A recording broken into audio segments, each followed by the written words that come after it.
Hi యూఎస్, welcome to Manimanthan TV. మనతో C Hanuman sir ఉన్నారు. ఇవాళ టాపిక్ వచ్చేసి ముద్రా లోన్.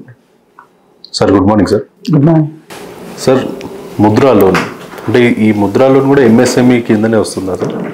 ముద్రా లోన్ అంటే కేంద్ర ప్రభుత్వము 2015లో చిన్న వాళ్ళకి ఓకే, అంటే బిలో 50,000 లోన్ అవసరం ఉన్న వాళ్ళ కోసము. అంటే ఇంతకుముందు బ్యాంకులు చిన్న వాళ్ళకి లోన్స్ ఇచ్చేటి కాదు. అంటే బిలో 20,000 చిన్న బారోవర్స్కి లోన్స్ ఇచ్చేవాళ్ళు. ఓన్లీ పెద్దవాళ్ళకి ఇచ్చేవాళ్ళు, కంపెనీస్కి అన్నిటి పెద్ద అమౌంట్స్ ఇచ్చేవాళ్ళు. చిన్నవాళ్ళ దగ్గరికి రానిచ్చేవాళ్ళు కాదు లోన్స్కి. అయితే ఇండియా ప్రభుత్వం వచ్చిన తర్వాత మోడీ గారి నాయకత్వంలో చిన్న వాళ్ళకి ఎక్కువ లోన్స్ ఇవ్వాలి అనే ఉద్దేశంతో ముద్రా లోన్ తీసుకోవడం జరిగింది. ఈ 2015లో స్టార్ట్ అయింది స్కీమ్ మొత్తం. దానికి ఓన్లీ సెంట్రల్ గవర్నమెంట్ గ్యారెంటీ ఉంటుంది, ఏ సెక్యూరిటీ ఇవ్వాల్సిన అవసరం లేదు. ఇది ఎక్కువగా జన్ధన్ అకౌంట్స్ ఉన్న వాళ్ళు, అంటే జీరో బ్యాలెన్స్ అకౌంట్స్ ఉన్న వాళ్ళు, స్మాల్ బిజినెస్ చేసుకునే వాళ్ళు, వీధి వ్యాపారులు కానీ అలాంటి వాళ్ళ కోసం 10 నుంచి 20,000, 50,000 లోపల లోన్ ఇవ్వడానికి తీసుకొచ్చిన స్కీమ్ 2015లో ప్రారంభమైంది. ప్రధానమంత్రి ముద్రా లోన్ యోజన స్కీమ్ అనేది. దీంట్లో 2015 నుంచి ఇంతవరకు ఇంచుమించు 4,70,00,000 మందికి 47 కోట్ల మందికి 27 లక్షల కోట్లు లోన్స్ ఇవ్వడం జరిగింది. అంటే 47 కోట్లు అంటే ఇంచుమించు మన భారతదేశంలో 1/3 పాపులేషన్కి లోన్ చేయడం జరిగింది. అయితే దీనివల్ల ప్రయోజనం ఏంటి అని అంటే, చిన్న వాళ్ళైతే సొంతంగా వ్యాపారం చేసుకునే వాళ్ళు, ఇప్పుడు కూరగాయలు అమ్ముకునే వాళ్ళు ఉంటారు. వాళ్ళు ఏం చేస్తున్న వాళ్ళంటే, ఇంతకుముందు ఈ ఒక మనీ లెండర్స్ ఉంటారు కదా, రోజు వడ్డీ వ్యాపారం ఇచ్చేవాళ్ళు. ఫైనాన్స్ కంపెనీస్కి వెళ్ళి పొద్దున 1,000 రూపాయలు 2,000 తీసుకొచ్చుకొని సాయంత్రం మళ్ళీ 2,200 2,100 ఇచ్చేది. ఆ విధంగా ఇచ్చేవాళ్ళు అన్నట్టు. దానివల్ల ఎక్కువ ఇంట్రెస్ట్ పడుతుంది. తర్వాత మళ్ళీ వాళ్ళకి ఇవ్వకపోతే హెరాస్మెంట్ పెరుగుతుంది. అలాంటి వాళ్ళని కవర్ చేయాలనే ఉద్దేశంతో ఈ కేంద్ర ప్రభుత్వం ముద్రా లోన్స్ తీసుకొచ్చి దానికోసం చేయడం జరిగింది. దానికి గ్యారంటీ ఏమవుతుంది? మైక్రో అండ్ స్మాల్ ఎంటర్ప్రైజెస్ అంటే ఈ 5 కోట్ల టర్న్ ఓవర్ కానీ, ఇదేది కోటి క్యాపిటల్ 5 కోట్ల టర్న్ ఓవర్, స్మాల్ అంటే అంత లోపల ఉంటే మైక్రో కిందకి వస్తుంది. అంటే కోటి క్యాపిటల్ 5 కోట్ల టర్న్ ఓవర్. అదే ఇంకా పెద్దగా అయితే 5 కోట్ల క్యాపిటల్ 25 కోట్ల టర్న్ ఓవర్, అంతవరకు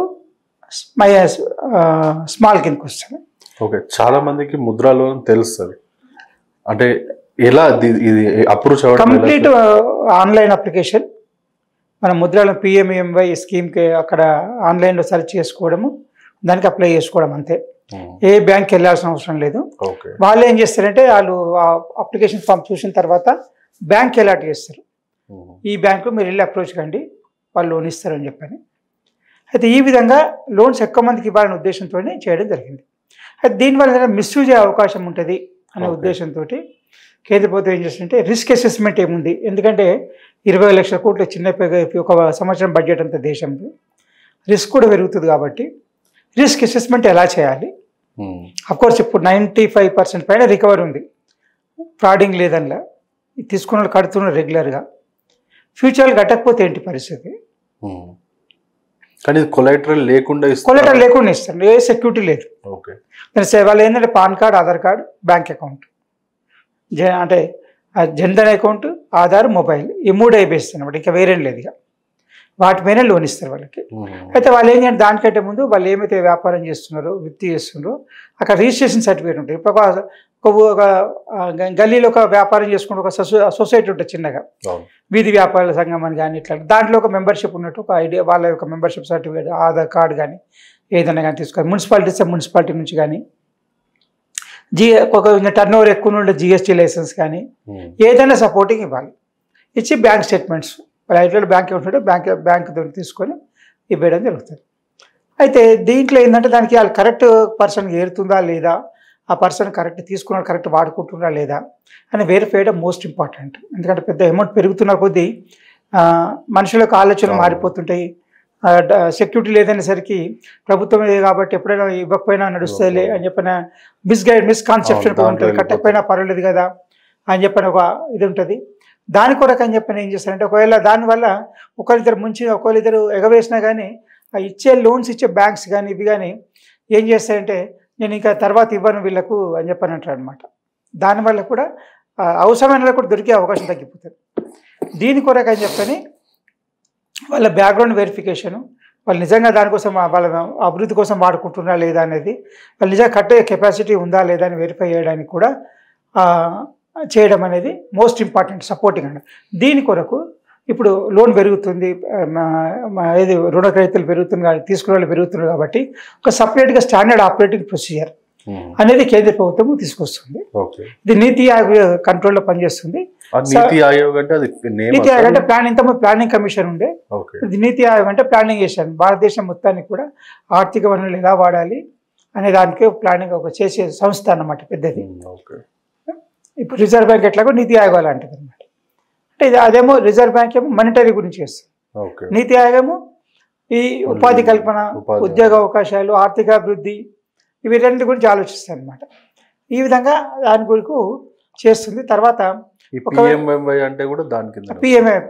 ప్రధానమంత్రి ముద్రా యోజన, దాని పేరు ముద్రా లోన్స్ యొక్క పేరు అంటే ప్రధానమంత్రి ముద్రా యోజన PMMY. తర్వాత ఒకవేళ ఇవ్వకపోతే బ్యాంకులకు ఎలాంటి సెక్యూరిటీ ఇవ్వాలి, రీపేమెంట్ ఎవరైనా గ్యారంటీ ఇవ్వాలి అనే విషయం కూడా చేయడానికి, ఇవన్నీ కూడా ఒక స్కీమ్ సక్సెస్ కావాలంటే కరెక్ట్ శాంక్షన్ కావాలి, కరెక్ట్ పర్సన్ చేరాలి, తర్వాత వాళ్ళ కరెక్ట్ పర్సన్ తీసుకుంటే కరెక్ట్గా వాడుకోవాలి, తర్వాత రీపేమెంట్ చేయాలి. ఇవన్నీ కూడా ఎంతో నమ్మిక అనేది, ట్రస్ట్ అనేది ఉంది. ఇక్కడ కొల్యూటర్ ఫ్రీ కాబట్టి ఆలోచనలు మారిపోయే అవకాశం, మిస్గైడ్ చేసే వాళ్ళు కూడా ఉంటారు. మీరు కట్టకుండా పర్లేదు బ్యాంకులో ఉన్నాయని చెప్పారని అనే వాళ్ళు కూడా ఉంటారు. కాబట్టి ఇలాంటి వాటి అన్నిటికీ దూరం చేయాలనే ఉద్దేశంతోనే కేంద్ర ప్రభుత్వము ఈ స్కీమ్ సక్సెస్ కావాలంటే కరెక్ట్ పర్సన్ చేరాలి, కరెక్ట్ పర్సన్ వాడుకోవాలి, రీపేమెంట్ చేయాలి. రిస్క్ ఉన్నట్టే కదా. ఇప్పుడు 50,000 ఒకరికి ఇచ్చిన తీసుకొని పారిపోయి ఖర్చు పెట్టుకున్నాను అనుకోండి, అని ఇవ్వకపోతే ఏం చేస్తారు?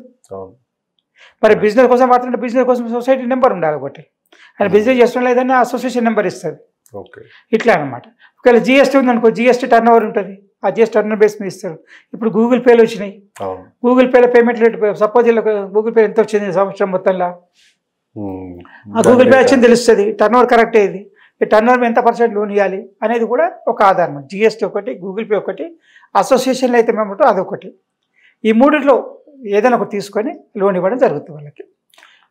ఇది ఎన్ని కేటగిరీస్లలో డివైడ్ అవుతుంది సార్ ముద్రా లోన్? అయితే ఇప్పుడు ముద్రలో ఎన్ని కేటగిరీ, 3 రకాల కేటగిరీలో డివైడ్ అవుతుంది. అది ఏంటంటే 3 కేటగిరీస్లో శిశువు అంటారు ఫస్ట్. శిశువు లోన్ అంటే 50,000 వరకు లోన్. కిషోర్ అంటేనేమో 50,000 నుంచి 5 లక్షల వరకు. తరుణ్ అది 5 లక్షలు 10 లక్షల వరకు, ఇంతవరకే లోన్ ఇస్తారు, అంతకంటే ఎక్కువ లోన్ ఇవ్వరు. ఇప్పుడు కొత్త కేంద్ర ప్రభుత్వం 10 నుంచి 20 లక్ష పెంచే ప్రపోజల్ జరిగింది.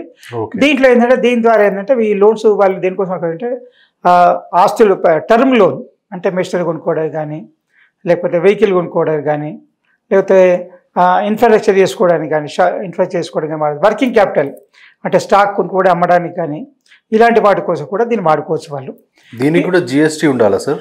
అంటే ఏ టర్న్ ఓవర్ అయినా 20 లక్షలు సంవత్సరానికి 20 లక్షలు దాటిందంటే GST రిజిస్ట్రేషన్ చేసుకోవాలి.